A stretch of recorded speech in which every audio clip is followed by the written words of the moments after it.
Hello my lovely friends, it's Margaret and I'm here to nerd out about Catwoman! I am wearing my Catwoman shirt because I could not talk about Selina Kyle without wearing this shirt. This is the Jim Bullant version of Selina in her purple costume with her long hair, one of my favorite versions of Selina. However, we're actually going to talk about my favorite run so far of Selina's character, and that is the 2002 series of Catwoman. I've been talking about how I nerd out about books and comics, but I haven't really been talking about comics and about what I'm reading, so I figured I'd start telling you guys what I thought. Both of these I rated 5 stars because I love Selina, and I'm loving Ed Brubaker and his style of writing and how he's telling Selina's story. I just felt like this was so clever and enjoyable for me. Volume 1 is the relaunch of Catwoman's series. It actually starts out with Detective Comics. It's the storyline, The Trail of the Catwoman, in which a character, his name is Slam Bradley, he has been hired to find out if Catwoman is really dead, because according to most people, she is.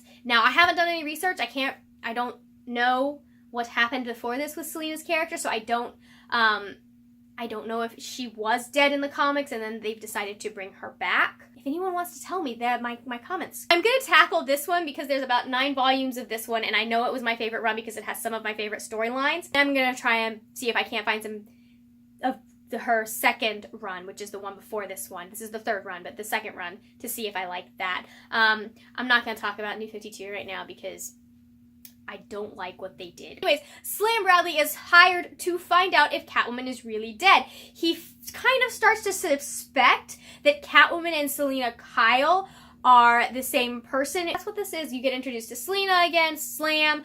There is some Batman. I was so happy to see Bruce in there, showing up all like, why are you looking into Catwoman? What's going on? There's some like mafia stuff, and her entrance. It's funny. I remember parts of this, but I've obviously never read this. I remember her entrance into this Detective Comics storyline, but I don't remember like a whole bunch of this. Slam is a really fun narrator. He's kind of noir. I know there are people that don't particularly like how things are approached in this comics, but I found it very intriguing and very empowering. We are reintroduced to Selina. We are introduced to the fact that she is trying to kind of piece her life back together after something has happened. She's trying to figure out where her place is. She's realizing that she doesn't entirely like who she was as a character, that she was kind of just doing things for the thrill of it and wasn't really enjoying it and was hurting people rather than helping them, which is why she started out. She started being Catwoman because she wanted to help people. She ends up getting dragged back into the costume because there is a string of murders going on. In this run, Selina used to be a prostitute, and so she still has friends who are prostitutes, and so one of her friends comes to find her and tells her that they are killing prostitutes. Someone is just killing them. The second one focuses a little bit more on her friend Holly Robinson. This one they're dealing with a drug issue that's happening in the East End, which is where Selina set up shop. They're trying to dig into some things that are not adding up and trying to find the person who is in charge of all of these drugs, making it into the East End so they can get rid of them. She has some fun and colorful characters, and we actually are introduced into one of the main Catwoman bad guys. It's one that she shares with Batman. So most of you probably already know who I'm talking about, but he's in the very, very end of this. I love this. Everything that drove me nuts about New 52.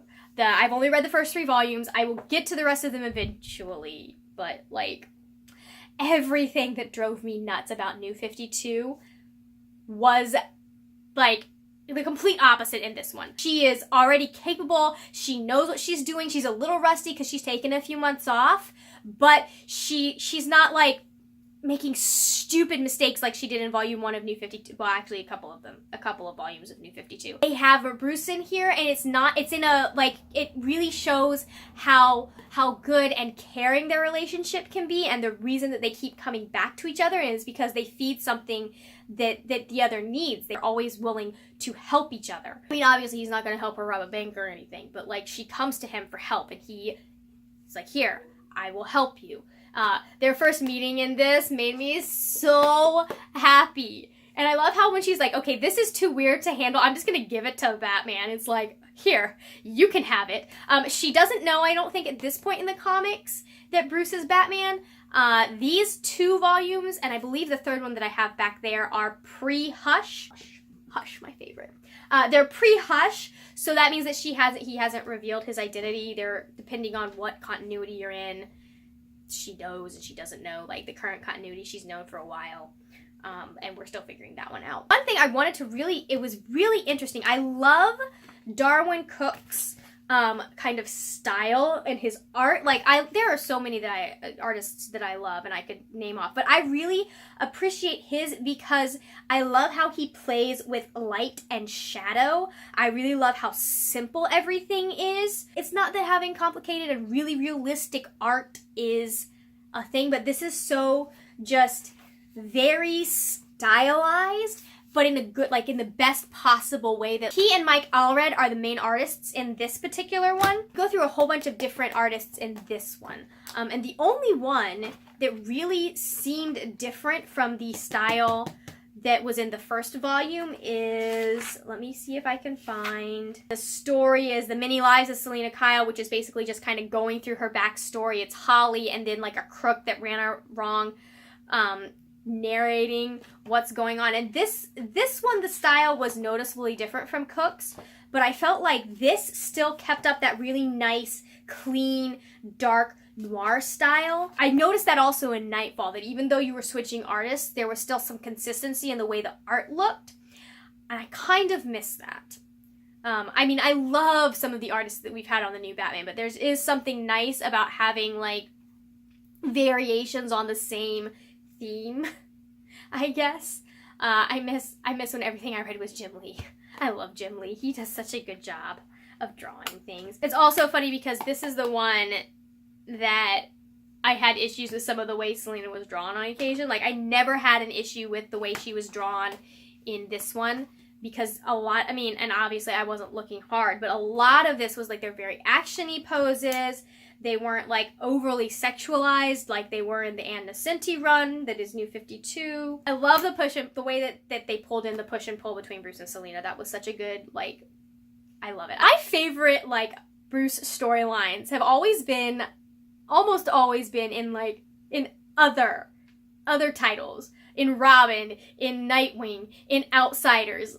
Because, I don't know, something about when he's in those other titles, people kind of make him more human and you get to see more of the emotion and the caring that is there, that he has a hard time putting out there. But then you get Batman and he's all, I'm Dark Knight and I'm gonna be grumpy. Tom King is doing a really good job about that. A+ to the storyline in both of these. I liked the fact that she's kind of dealing with these mysteries and in a slightly different way. Like, it's a much smaller scale than you see in Batman.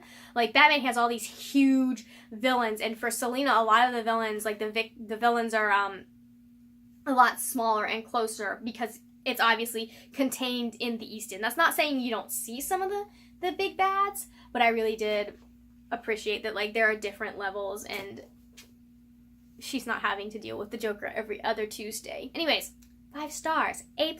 I love them. Alright, y'all know the drill. If you found this review helpful at all, don't forget to give me a good thumbs up, and you can always hit subscribe because I do bookish chats every Saturday, and sometimes I do videos in between. If you like books or comics and like seeing someone rant and rave and go crazy over the things that she loves, I am the person for you. If you want to see more of my bookish thoughts on a daily basis, you can always find me on Instagram or Twitter. Those are both at the word nerd with a 3 in nerd instead of the E. It will be down in the description box. I also have a blog where I talk about all things books and writing. That's where I talk about my monthly wrap-ups and my own personal writing projects. I would love to see you on any of those platforms. I love seeing your lovely faces and talking with you guys in the comments. Have you read these Catwoman volumes? Have you looked into them? Are you interested in trying them? Let me know. How do you feel about Selina Kyle? How are you feeling about Tom King's Batman run? I love him. He's not perfect, but I do love him. That is it for now, guys. I will see you later when we will talk about more wordy, nerdy things. Bye!